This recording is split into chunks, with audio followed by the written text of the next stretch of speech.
Manifesto पे क्या कहेंगे सर? संकल्प पत्र आपका जारी हुआ है, उस पर क्या कहेंगे सर? मैं हरियाणा प्रदेश के हर जन को आज जो आदरणीय जगत प्रकाश नड्डा जी ने अपना संकल्प पत्र हरियाणा की जनता के लिए आज रिलीज किया है, मैं जो उसमें संकल्प लिया है मैं बधाई देता हूं, शुभकामनाएं देता हूं, क्योंकि हमने चाहे 2014 का संकल्प पत्र था, 2019 का संकल्प पत्र था, हमने उसको 100% पूर्ण किया है। ये संकल्प पत्र हमारे लिए एक ध्येय वाक्य है, हमारा कमिटमेंट है और ये आदरणीय मोदी जी के साथ उनके सहयोग से 100% इसको हम पूरा करेंगे। मुझे खुशी है कि आज लाडली बहना के तहत महिलाओं को 2100 रुपये देने का इस संकल्प पत्र में वो निर्णय किया है।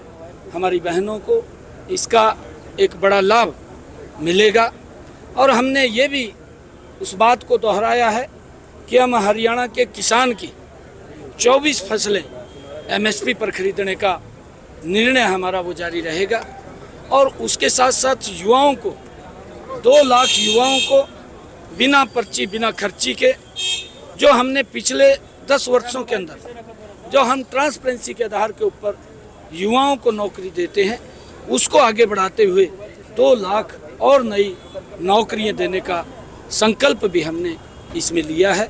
उसके साथ साथ इंडस्ट्री के अंदर BC वर्ग के लिए हमने उनको मुद्रा बैंक योजना से अतिरिक्त 25 लाख रुपए का लोन दे करके उनको इंडस्ट्री के अंदर आगे लाने का निर्णय भी संकल्प पत्र के अंदर लिया है।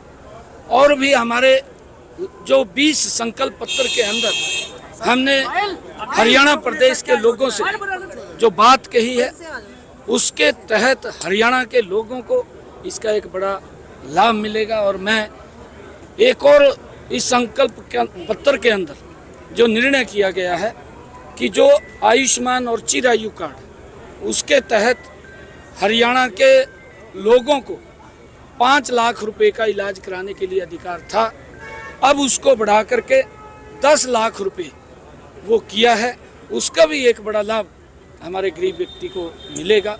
मैं देखता था हमने संकल्प पत्र के अंदर इस बात का भी निर्णय किया कि लोग किसी ने डायलिसिस कराना है, डायग्नोसिस कराना है, अपना इलाज कराने के लिए हॉस्पिटल में जाता था, उसको बहुत दिक्कत आती थी गरीब व्यक्ति, वो भी फ्री किया है कि उसका कोई पैसा नहीं लगेगा। आने वाले समय के अंदर हरियाणा प्रदेश के लोगों का जो भारतीय जनता पार्टी ने जो ये संकल्प पत्र आज आदरणीय नड्डा जी ने रिलीज किया है और ये हमारा कमिटमेंट है।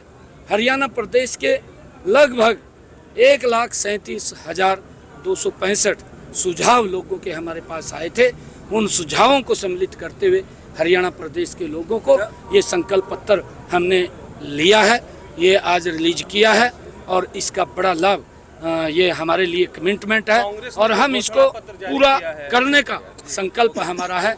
हमने पिछला भी जो संकल्प पत्र था 6,000 रुपये जो बुजुर्ग पेंशन का किया है कांग्रेस पार्टी ने, 6,000 रुपये बुजुर्ग पेंशन करने की बात कही है, विधवा पेंशन, बुजुर्ग पेंशन, विकलांग पेंशन और 25 लाख का इलाज मुफ्त करने की बात कही है। देखिए, क्योंकि कांग्रेस खाली झूठ का पुलिंदा उठा करके वो चली हुई है। अगर आप ध्यान करेंगे यही झूठ की स्क्रिप्ट जो लिखी गई थी कांग्रेस के द्वारा, जो ये घोषणा पत्र उन्होंने जारी किया है, ये झूठ का पुलिंदा है। यही झूठ की स्क्रिप्ट लिखी हुई ये 2 वर्ष पहले हिमाचल के अंदर लेकर के गए थे और 2 वर्ष पहले कर्नाटक में लेकर के गए थे, तेलंगाना में भी वही लेकर के गए, अब उसको हूबहू हरियाणा के अंदर लेकर के आए हैं।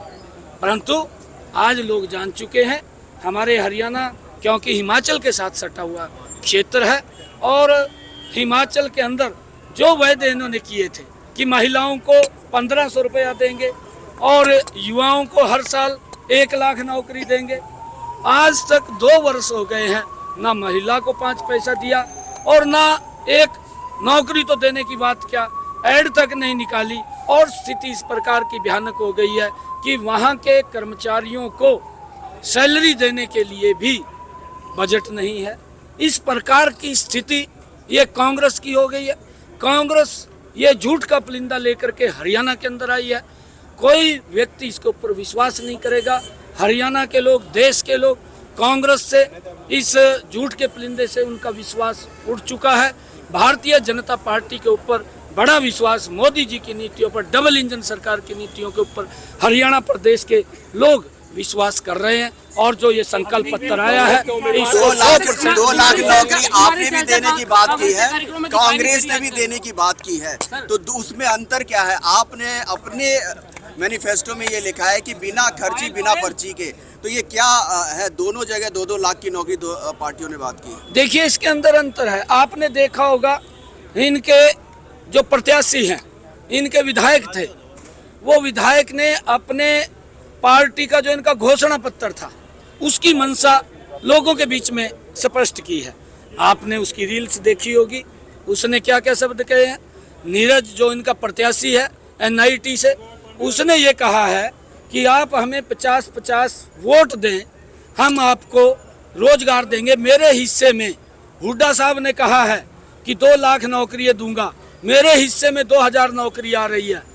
तो ये पर्ची और खर्ची का सिस्टम जिस प्रकार से पहले चलता था, ये प्रदेश को उसी दिशा में ले जाना चाह रहे हैं। और दूसरे, इनके विधायक की जो घोषणा पत्र के अंदर इन्होंने वायदे किए हैं, उसका ट्रायल आया है। वो ट्रायल नीरज ने दिया है, वो ट्रायल गोगी ने दिया है, जो असंध से इनका विधायक है। उसने ये बात कही है कि हमारे यहाँ पर ये तय हो गया है कि सबसे पहले तो जब सत्ता के अंदर आएंगे अपना घर भरेंगे, फिर जो हमारे रिश्तेदार हमारी सपोर्ट करने के लिए आ रहे हैं उनका घर भरेंगे। जनता बाढ़ में जाए, इनको जनता से कोई मतलब नहीं। कांग्रेस के कार्यक्रम में कुमारी शैलजा दिखाई दे रही है आजकल। देखिए, हुड्डा साहब को तो सभी निजी लगते हैं। कुमारी शैलजा के प्रति किस प्रकार की मंशा इनकी आई है, किस प्रकार से उनके ऊपर उनको अपमानित किया गया है, और फिर हुड्डा साहब बोल देते हैं 2 मिनट के अंदर ये उसका निजी बयान है। अरे निजी बयान आपकी पार्टी के साथ जुड़ा, आपकी पार्टी का टिकट उसके पास है, आपने उसको प्रत्याशी बनाया, आपका विधायक है वो, आप उसका निजी बयान कैसे हो सकता है? वो एक ऑथेंटिक व्यक्ति है कांग्रेस का, जिसको वो बोल रहा है वो कांग्रेस बोल रही है। वो खाली एक व्यक्ति नहीं बोल रहा है, कांग्रेस पार्टी बोल रही है। इसकी मंशा स्पष्ट हुई है। कुमारी शैलजा कांग्रेस के कार्यक्रम में दिखाई नहीं दे रही आजकल। देखिए, इतना अपमानित करना, एक दलित महिला के साथ इतना अत्याचार करना, ये कांग्रेस दलित विरोधी है, ये नहीं चाहते। ये तो बापू बेटा को आगे बढ़ाने के अंदर लगे, परिवारवाद झलक रहा है। इनको किसी व्यक्ति से, कोई पदाधिकारी से सरोकार नहीं है। इतनी वरिष्ठ नेत्री है कांग्रेस की, और उसके साथ ये हाल। पहले अशोक तंवर के साथ किया, क्या हालात किए हैं। ये अशोक तंवर इनका प्रदेश का अध्यक्ष था, उसकी गर्दन तोड़ दी, हॉस्पिटल में कोई मिलने के लिए नहीं गया। ये इनकी मंशा दलितों के प्रति जो घृणित व्यवहार इनका है कांग्रेस का, वो नजर आ रहा है। अग्निवीर योजना में क्या सारे देखिए, क्योंकि उनके पास मुद्दा नहीं है, और हुड्डा साहब ने तो दूसरे के कंधे के ऊपर बंदूक रख करके चलाई है। और खिलाड़ियों के लिए जितना 2014 से लेकर के 2024 हमारी सरकार ने किया है, अभी हमने अपने संकल्प पत्र के अंदर ये भी कहा है कि हम नीचे ओलंपिक खेल नर्सरी है, वो हरियाणा प्रदेश के अंदर अपने युवाओं को वो मंच प्रदान करेंगे कि राष्ट्रीय अंतर्राष्ट्रीय स्तर के ऊपर वो प्रदेश का नाम, पूरे देश का नाम ऊंचा कर सके। उसके लिए हमने पूरी व्यवस्था अपने संकल्प पत्र के अंदर ली है। युवाओं को, खिलाड़ियों को किसी प्रकार की कोई दिक्कत नहीं। हुड्डा साहब ये खिलाड़ियों को लेकर के राजनीति कर रहे हैं, और ऐसी राजनीति नहीं करनी चाहिए जिस प्रकार की कांग्रेस, हुड्डा साहब ये घटिया स्तर की राजनीति कर रहे हैं। ये इससे बचना चाहिए, क्योंकि ये किसी के कंधे के ऊपर बंदूक रख करके चला रहे हैं। अच्छा सर, अभी तक का सिनेरियो जो है, क्योंकि घोषणा हमारे संकल्प पत्र के अंदर हमने ये संकल्प लिया है कि जो अग्निवीर, आदरणीय प्रधानमंत्री जी का एक फेवरेट विषय था, और हमने अपने संकल्प पत्र में ये संकल्प लिया है, एक भी अग्निवीर फ्री नहीं रहेगा। जो भी अग्निवीर आएगा हरियाणा सरकार में, उसको प्राथमिकता के आधार के ऊपर नौकरी देने का काम हमारी सरकार करेगी। ये संकल्प हमने इसके अंदर लिया। बिल्कुल सरकारी नौकरी देंगे। अगर कोई अपना काम करना चाहता है, हमने उसके लिए भी 5 लाख रुपया बिना ब्याज के देने का निर्णय किया है। अगर कोई हमारा अग्निवीर इंडस्ट्री के अंदर जाता है, मल्टीपल नेशनल इंडस्ट्री के अंदर, तो उसको अगर 30,000 40,000 रुपये हरियाणा का इंडस्ट्रियलिस्ट उसको सैलरी देता है तो उस इंडस्ट्री को भी हम इंसेंटिव देंगे। ये भी निर्णय हमने अपने मंत्रिमंडल के अंदर किया है और ये हमने इस अपने संकल्प पत्र के अंदर भी ये संकल्प लिया है कि हम अग्निवीर को 100% नौकरी देने का काम हमारी सरकार करेगी। भारतीय जनता पार्टी 8 अक्टूबर के बाद बहुत बड़े मार्जिन के साथ सरकार बना रही है। काफ़ी सीटें मैं देख रहा हूं अपनी आंखों के साथ। हरियाणा प्रदेश के लोगों ने आज तय कर दिया है तीसरी बार भारतीय जनता पार्टी की सरकार। और जो हमने किसानों के MSP की बात करी है, किसानों को हमने अभी बरसात कम होने के कारण 2-2 हज़ार रुपये उनके खाते के अंदर पहुंचाया है। और हमने अपने संकल्प पत्र के अंदर इस बात को भी दोहराया है कि हमारी जो बहनें हैं उन्होंने मुझे तीज के पर्व के ऊपर बुलाया था और तीज के पर्व के ऊपर हमने 500 रुपये का गैस का सिलेंडर, ऐसे 50 लाख परिवार हमने योजना बना करके हर घर हर गृहिणी उनको 500 रुपये का गैस का सिलेंडर देने का निर्णय हमारी सरकार ने किया और हमने संकल्प लिया है कि इसको आगे बढ़ाने का काम जारी रहेगा। अपने संकल्प पत्र के अंदर आज जिसका जिक्र हुआ। धन्यवाद।